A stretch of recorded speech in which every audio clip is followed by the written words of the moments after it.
ones who are on the way, we ask that you to bless them. We thank you, Heavenly Father, for what you do in our lives and continue to do in our lives. We ask you, Father, to continue to give us the mind and continue to stick together and be together as a one, and to get the glory of all our souls.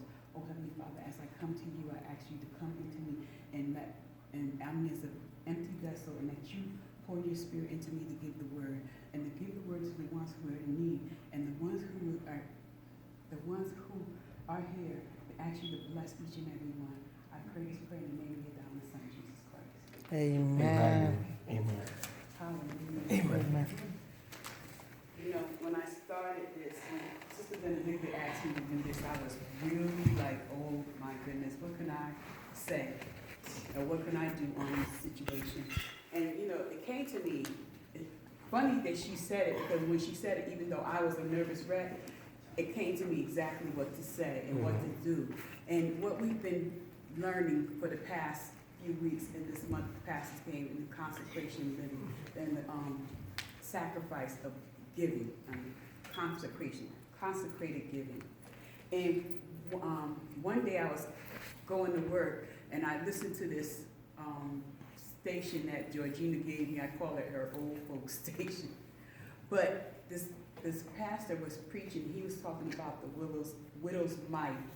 And the widow's mite is how, when you know the story in Mark, I'm coming to you from Mark 12, 41 through 44. And Jesus sat over against the treasury and beheld how the people cast money into the treasury, and many that were rich cast in much. And there came a certain poor widow, and she threw in 2 mites, which make a farthing.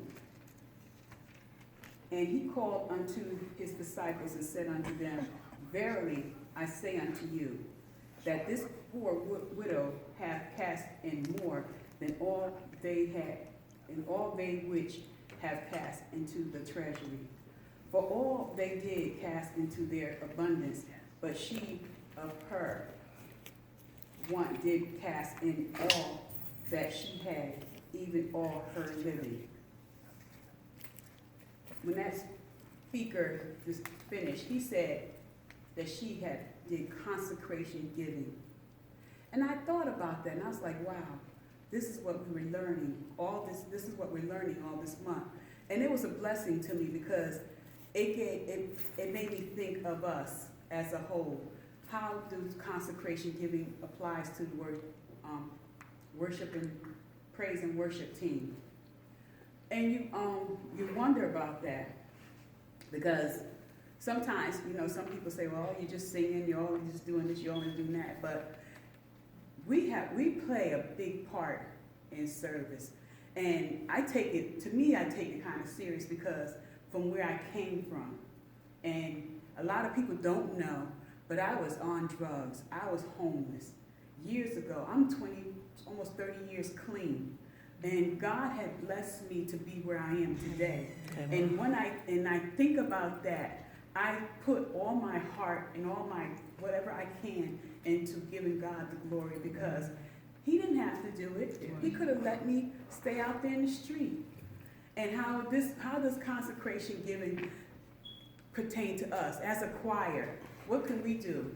Besides giving money, we can also give our services.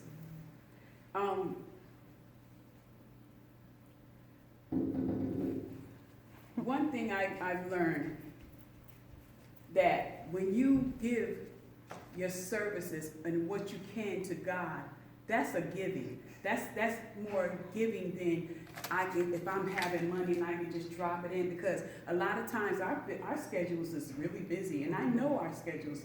You're a mom, your dad, you have children that you have to take care of. So your schedule is really busy. So with that said, I feel that when we do give, it's a consecration giving. And how do we do consecration giving? One thing we do is like a healing. And a healing to me is like when you're singing and it helps someone's soul. I remember back in July 2012, 12, when I first came here, I was going through a lot. And when I went through that, when I was going through, I was really about to give up. And God showed me Church of the Living God. I didn't know anybody here. I just came through the doors. But when I came through the doors, it was during praise and worship. And I'm going to tell you, the songs that you sung and the spirit that came from you got into me. And I felt that spirit. I felt that love. I felt God's love. And that really was a blessing to me. And that brought me to be where I am today. Because if it had not me walking through those doors, I don't know where I would have ended up at. Because I probably would have been in some trouble because of the way I was thinking at that point. And that's the truth. But I thank God for bringing me to where I am today. And it's because the giving that you give, the praise and the worship that we give unto our congregation, or to anyone that helps us be a blessing to them. One thing that I have a prayer that Lord, I ask that I can be a blessing, use me to be a blessing to somebody else.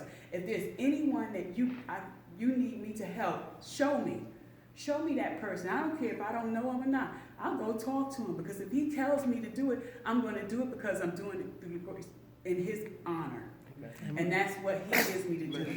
So I want to be a blessing. I want to be what he has me to be.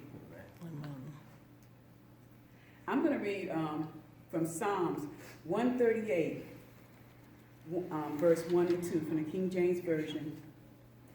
I will praise thee with my whole heart.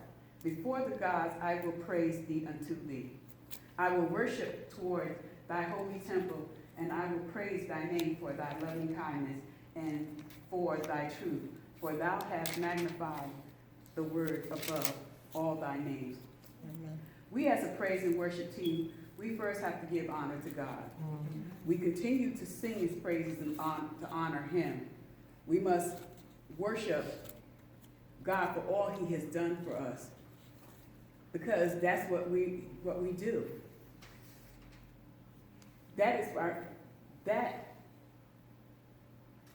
Our worship is like a healing. And like when I told you how I felt when I came here and you helped me, that was a healing to me. Some people come in here like I came in here ready to give up, ready to commit suicide, ready to do anything. But because we come and we sing the word of God to them, we give God all the honor and glory, that helps that person. Mm-hmm. And that's a blessing. That's one of the ways that we can give. Another way we can give is our gift, because our singing is our gift. Mm-hmm.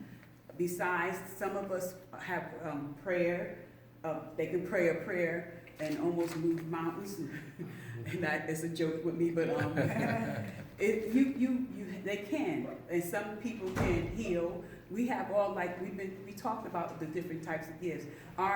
One of our gifts is singing. Now, some of us don't have that gift. I thank God that I have that gift to a point. And I say that because I do not hit the highest note, but I love the Lord and I put what I have in there.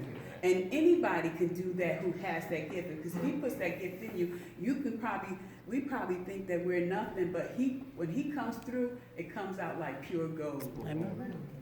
And how we can be a gift to help others. We can, like last week, we did evangelism. That was my first time. There's a lot of first times for me here. Even though I've been walking with the Lord for over 30 years, it's a lot of first times for me here. We did evangelism last week, and what happened, it touched me because me to be able to be a part of something like that to help somebody was a blessing. And us as a group, we can do that as well. We can go out on the street corner, downtown, Carytown, anywhere, and sing. You never know who will come up and start listening to you. Because where I came from, we used to go out and sing. Well, we didn't sing, but we had a band, and they used to play. And it was all gospel, and we would go out there, and the people would receive it. So when they out there receiving it, that's how you can win souls. That's our gift. Our gift is a gift of singing. We can pull people in that way. That way you go out there and you sing the word of God and you tell people how God can help them. They will receive it. Give them a card. Show them what he needs, what they need, what they can get. And they would be really a blessing. You never know. You might see that person in service on Sunday. Amen. That's one of our gifts. All we have to do is just step out on faith and ask God to do the rest.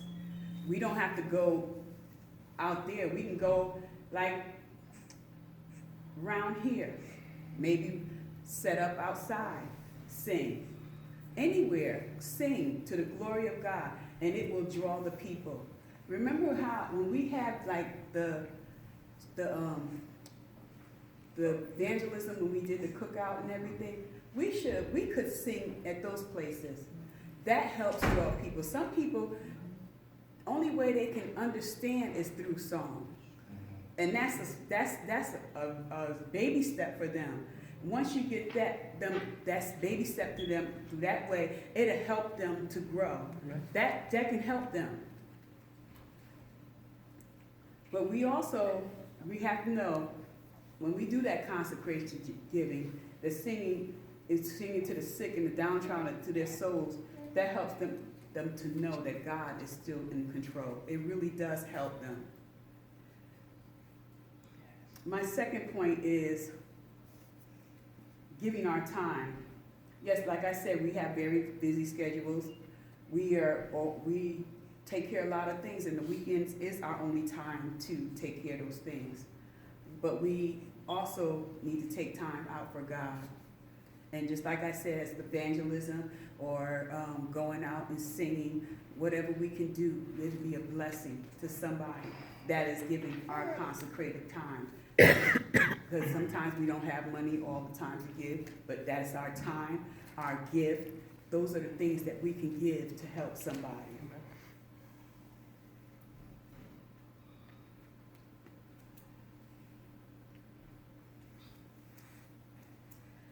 Sometimes you're going to give.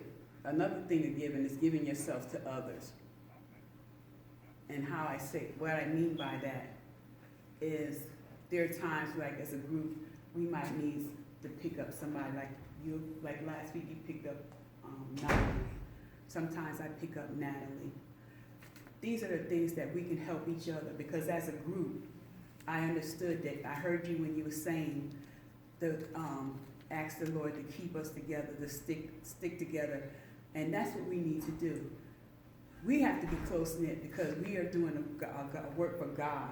So if we're somebody in our group that if they have to be way across town, yes, it's a sacrifice, but it's a blessing also. It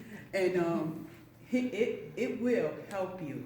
It will help you be a blessing to someone else, and it will help them be a blessing to this group to help come and sing. It's because it helps us all to be together, because sometimes you got the young ones who can't drive, who are not able to come. They don't come because they don't want to ask anybody, and they feel that they live over there in wherever, that they just can't get here. But we need to let these young people know that we are willing to come get them. And yes, it might be a tiring task, because sometimes it's a long drive, but we still should do it as a blessing to these children, because those children, we have to also understand, is the future. So if we help them, we're teaching them how to be a blessing to somebody. We're teaching them how to be able to show them how we help them, that they can be a blessing to somebody as well when they get older. And we always know that there's somebody that might be out there looking in, and that shows us how to be. That shows them that we are trying to do God's will. I told you this was going to be short and sweet. But I'm just saying, and I say this from my heart, no matter what we do, we should do it in the glory of God. And I take that very seriously, because a lot of us, there are people out there that are really out there hungry, that are really out there in bad ways. And we're fortunate, we don't have that issue. Sometimes we might not we live from paycheck to paycheck, but we also have a brother and sister around us to say, hey, you want to come over and eat with me one day? That helped them. And they don't even know that you're in that way, but because God touched their heart. But that's how we have to be. That's our one of the gifts that we have to want to know how to help one another.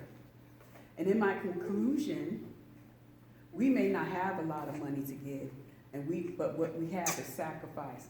Just like sacrifice like the widow did. And be a consecrated giving to others.